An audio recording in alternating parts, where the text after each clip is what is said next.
Hey guys, this is Elliot White with TFN Training. We're personal trainers and powerlifters, and today we're going to talk about why everyone should lift weights.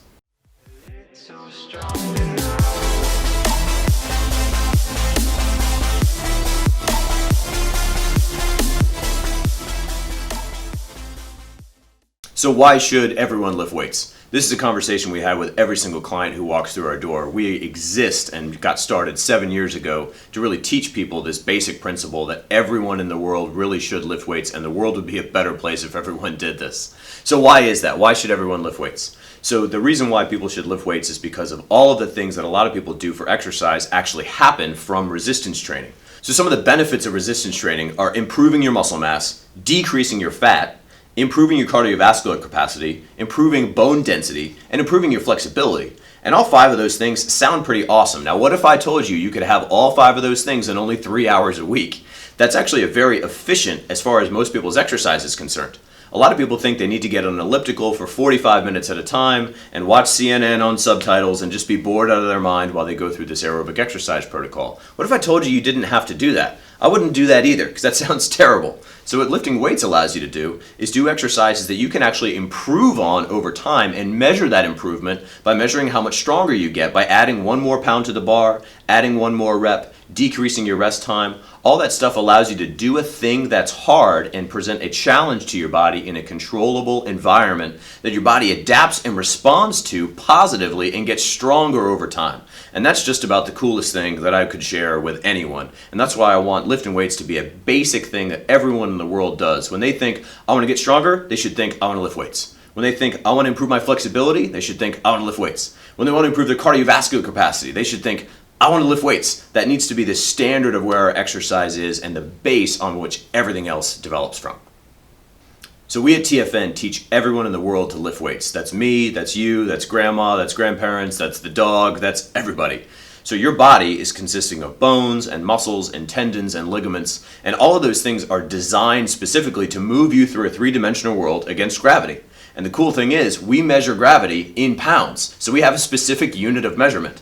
And therefore, we can actually allow people to then get a very specific response from their exercise. So when a lot of people get into a gym and start training or exercising or buying a Nutrisystem or Insanity on TV, they kind of just hope that they'll do a thing and then eventually it'll work for whatever that really means.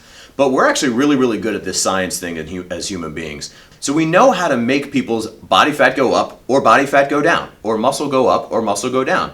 And one of the basic, most adherent principles that you will need to make sure that you have as a part of your protocol to do any of those things is resistance training.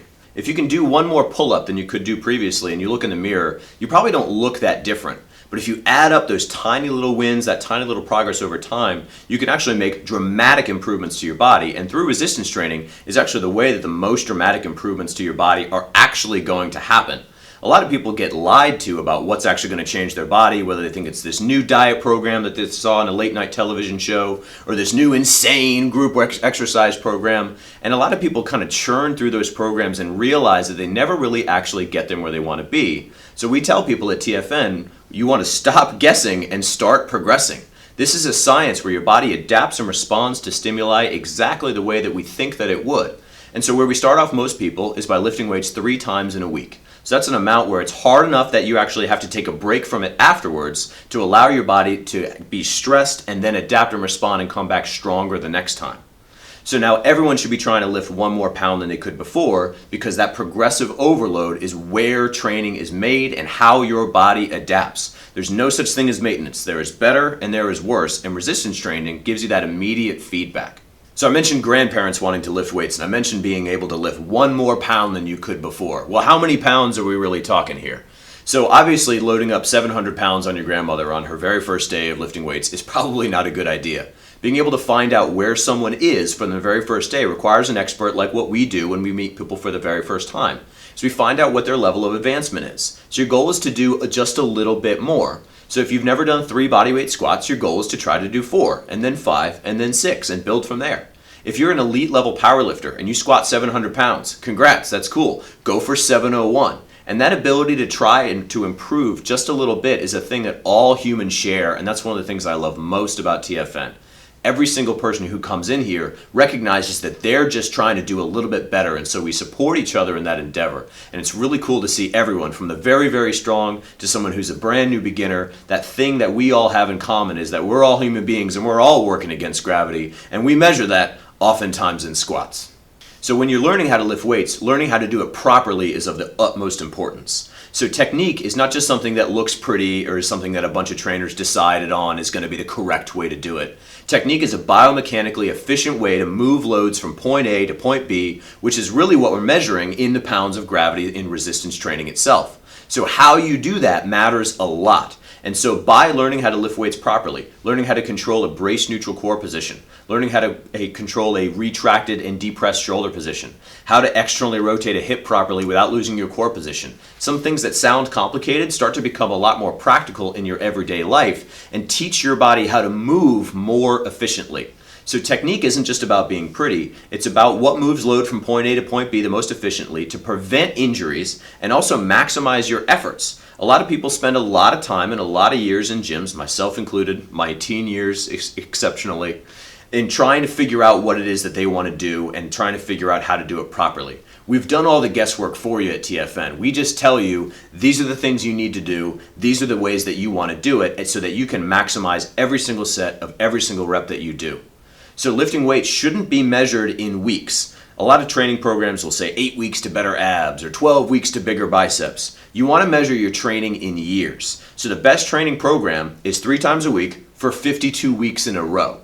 That's your starting place. So being able to develop that consistency rather than compensation is a thing that a training program can really do for you. What a lot of people do is they have these wild swings of they start a diet and then they fall off, and they start a new training program and then they fall off. Whereas being able to be consistent, do a thing that's occasionally boring, improve your performance at it in individual instances so that you can be getting better over time in a measurable way, teaches you a lot about yourself. It teaches you a lot about discipline, and people who lift weights learn those lessons along the way, and those are lessons that we are super excited about sharing with everyone who will listen, and that includes you. It's kind of an unfortunate reality in this country that exercise has kind of become equated with jogging. That ever since the 1970s, people would start to say to themselves, well, I want to lose a little bit of body fat, I want to get healthier, I should go for a jog. So the nice thing about jogging is that it doesn't require any equipment and requires no measurement tools, you just kind of do it. So those are also the problems with it, is that it's a lot harder to measure improvements in your performance. So any form of exercise where you can't demonstrate an improvement to your performance is really lacking and starts to become more of a leisure activity. So examples would be pick up basketball, yoga, Pilates. Those things are great. Those things are fun. I enjoy all of them a lot. Those are great things to do in your free time, but they don't serve as training, whereas training is being able to cause a certain stimulus to your body that you then have to recover from, where you then come back stronger the next time in a measurable way.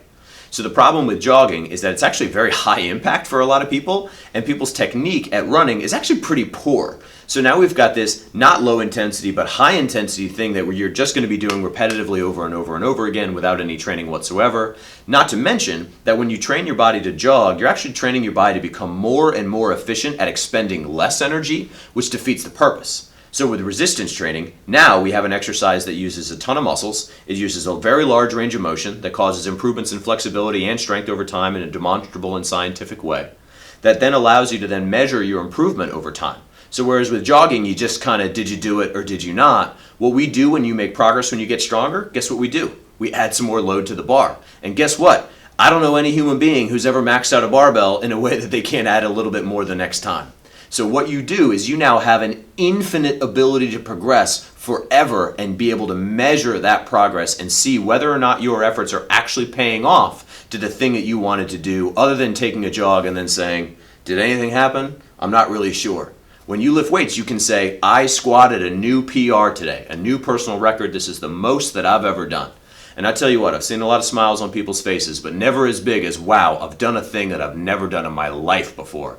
And lifting weights allows you the ability to do that every single time you go on into the gym, which, as we said, ought to be about 3 times. So So at TFN, we teach people how to lift weights, and that means all of the bad things and the hard things that come along with it. And guess what? It is hard. It's a hard thing to do. Sometimes it's boring. It's not always fun.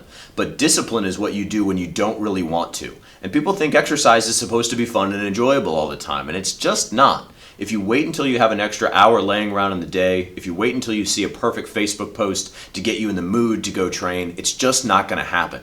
So all of our clients are high-powered people. They have kids, they have busy and stressful lives, and yet they make time to come see us multiple times per week to come do a thing that's really, really hard and challenging and stressful sometimes. Now, why would they do that? Because of all the benefits and everything that comes with it and everything that we've been talking about. So as a human being who occupies a body of bones and tendons and muscles and ligaments, there is no just stay the same. Things either get better or they get worse. So you get all the things that come along with lifting weights, increasing muscle, decreasing body fat, feeling better about yourself, all that stuff, or it goes the other way. And so you really do have to choose. Do you want everything that comes with it? And are you willing to put in what you need to be able to get that?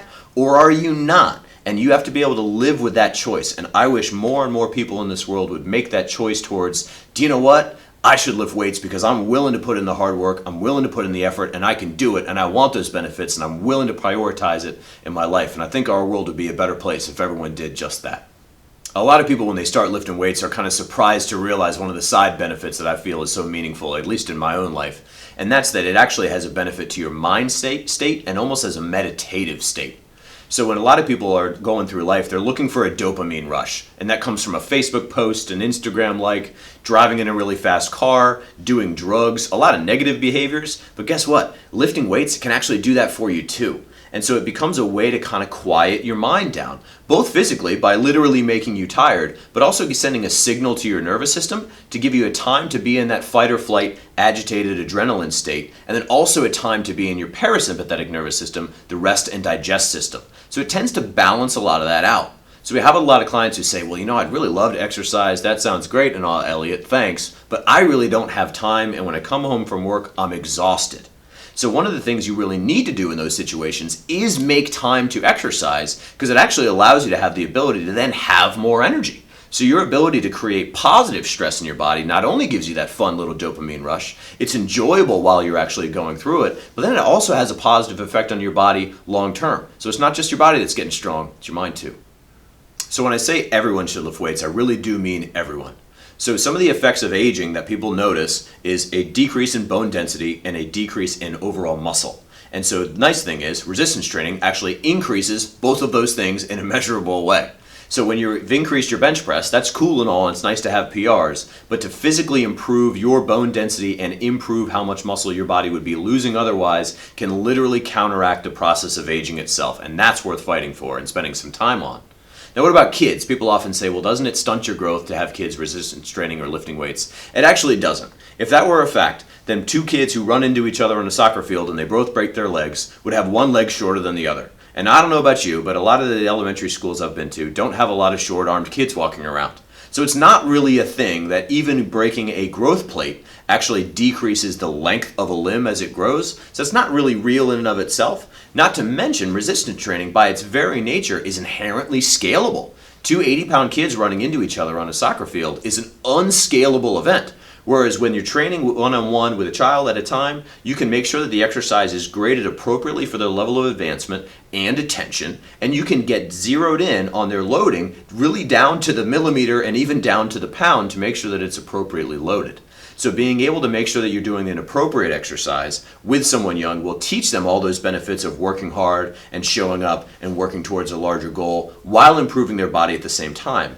So a lot of people will ask me, well, at what age is it okay for a kid to start resistance training? And the answer is, as soon as they're ready to start paying attention and take it seriously. There's nothing wrong with a 5-year-old doing a bodyweight squat if they can pay attention enough to take it seriously and not injure themselves, in the same way as if they were going to be playing t-ball. However, on the other hand, I know some 16-year-old kids who are not ready to take it seriously and focus on their efforts. And so that ability is what's inherent with a young athlete, not necessarily whether or not they've got load on them. So grandma, heck yeah, give her a barbell. Young kids too, if they can take it seriously, they're ready. So at TFN, what we do is we teach people how to lift weights. We teach them how to be consistent over time. And you have to work really, really hard for a really long time. Now that's not a message that resonates with very many people. So when we first got started as a business, I didn't think we were going to have a whole lot of clients. I thought we'd have 1 to 2 people who would come on in who liked working hard just as much as I did, and that would be that, and that was going to be fine.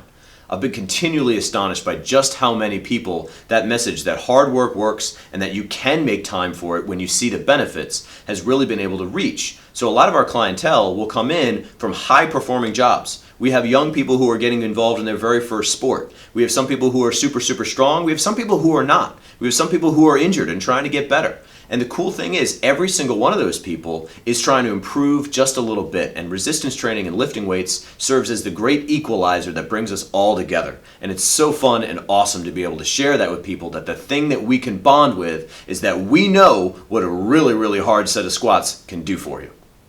Alright guys, I hope you enjoyed this video about why everyone should lift weights. So if you've got a friend who's been on the fence about finally starting up, make sure to send them this video. Make sure that they see it. The more people in the world who lift weights, the better world we're going to live in.